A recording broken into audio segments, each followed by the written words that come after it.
नमस्कार, जय माता दी। आप सभी जानते हैं कि मैं कोई ना कोई टॉपिक लेकर आता हूं और उस टॉपिक का कोई ना कोई कारण होता है।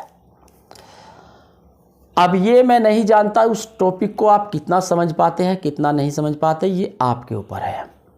पर हाँ, जो मुझे अच्छा लगता है, जो मेरे दिल को भाता है, वो मैं ज़रूर करता हूँ और वो टॉपिक आपको ज़रूर बताता हूँ। करीब मैं 1-1.5 साल से लगातार वीडियो बनाता हूँ और लगातार बहुत अच्छे व्यूवर्स और बहुत अच्छी सफलता प्राप्त होती है और आप सब लोगों का बहुत प्यार स्नेह मिलता है। आज बात करते हैं कि हम जो भी करते हैं कर्म, उसका क्या लाभ प्राप्त होता है। देखिए, जब एक इंसान की मृत्यु होती है, किसी को नहीं पता वो कहाँ जाता है। लोग तो पता नहीं क्या क्या बातें बताते हैं कि तले जाएंगे, पकोड़े बनेंगे, ये होगा वो होगा। देखिए, सच बात ये है, मैं आपको ये बात एक ज़रूर बताना चाहता हूँ, जीवित इंसान वहाँ जा नहीं सकता और मरा हुआ आके बता नहीं सकता। ध्यान रखना मेरी बातें, मैंने क्या बोली है। जीवित इंसान परमात्मा के पास जा नहीं सकता और मृत इंसान आकर बता नहीं सकता, क्योंकि जो शरीर में से ये आत्मा निकल जाती है उसके बाद दोबारा शरीर में प्रवेश नहीं करती आत्मा। जैसे आप कपड़े फटे हुए उतार कर फेंक देते हैं कूड़े में, फिर उन्हें दोबारा उठा के नहीं पहनेंगे आप। इसी तरह हमारी आत्मा भी हमारे इस शरीर को कूड़ा समझकर छोड़कर चली जाती है। यानी हमारा शरीर वर्दर कूड़ा हो जाता है तो हमारी आत्मा भी नए शरीर में प्रवेश कर जाती है। जैसे आपने देखा होगा कि जब मृत्यु होती है, अंतिम समय में हम उसको नया वस्त्र पहनाते हैं, इस शरीर को भी नया वस्त्र पहनाते हैं।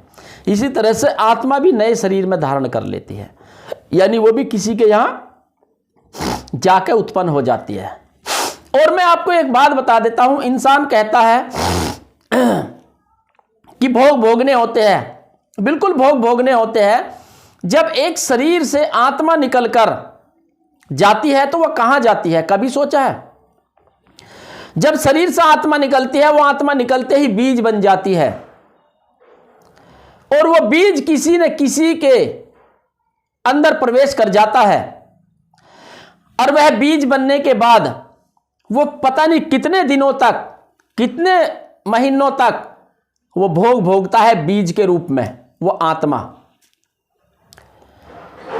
जब वो उगेगी, जब वो उत्पन्न होगी, तब फिर एक और नया चक्र शुरू होगा भोग भोगने का।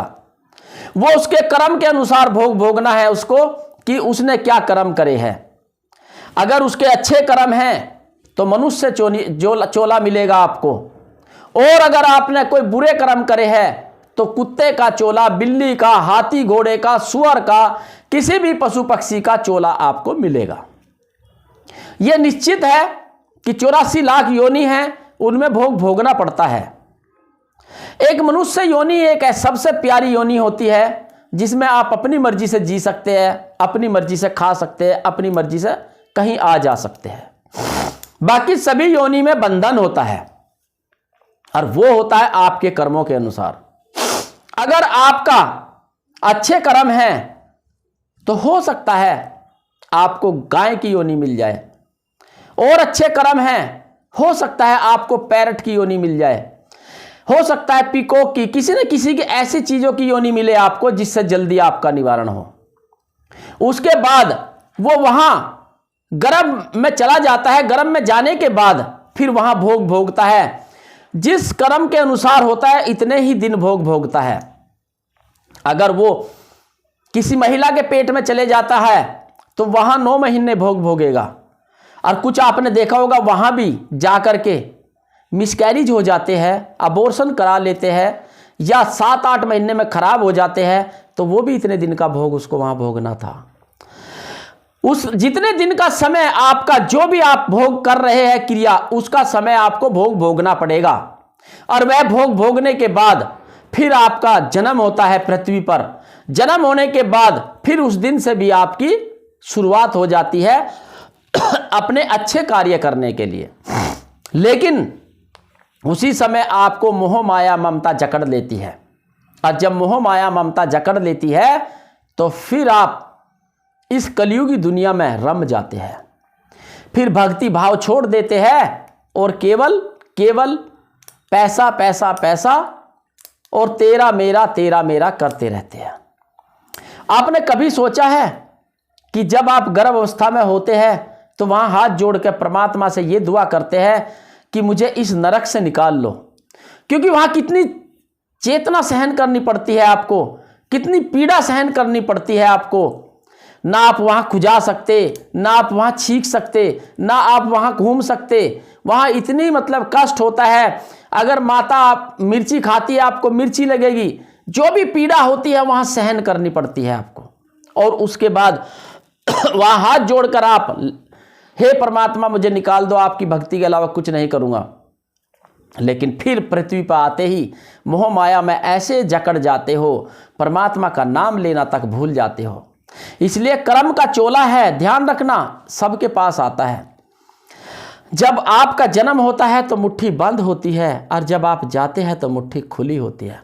इसका मतलब है कि जब आप आते हैं मुट्ठी बंद का मतलब आप भाग्य लेकर आते हैं कुछ न कुछ, क्योंकि भाग्य था तभी आपका जन्म हुआ है। और जब आप जाते हैं तो आपका कोई भाग्य नहीं है, आपका कर्म है। इन हाथों से जो कर्म करे है वही आपके साथ जाते हैं। कर्म यही होते हैं। देखिए, अपने बच्चों को पालना मैं कर्म नहीं मानता, ये आपका दायित्व है, ये आपकी जिम्मेदारी है। किसी एक ऐसे इंसान का पालना जिसको आपने नहीं देखा कभी, उसका विवाह करना, पालना, पढ़ाना, लिखाना, वृद्धों की सेवा करना, आश्रम में जाकर वृद्ध जितने होते हैं हमारे बुजुर्ग, उनकी सेवा करना, उनको खाना खिलाना, जितना हो सकता है खाना खिलाइए, अन्न दान कीजिए, आपको अति उत्तम लाभ मिलेगा। मात्र यही कहना चाहता हूं कि कर्म बदलिए। जब नियत बदलेंगे तो कर्म बदलेंगे, और कर्म बदलेंगे तो आपके सब कष्ट कट जाएंगे आपके। मात्र आपको इतना ही करे कि आप अपने आप में बदलाव लाए। यही करने से आपको काफ़ी लाभ मिलेगा और इस मरण जीवन के चक्र से भी छुटकारा प्राप्त होगा। नमस्कार, जय माता दी।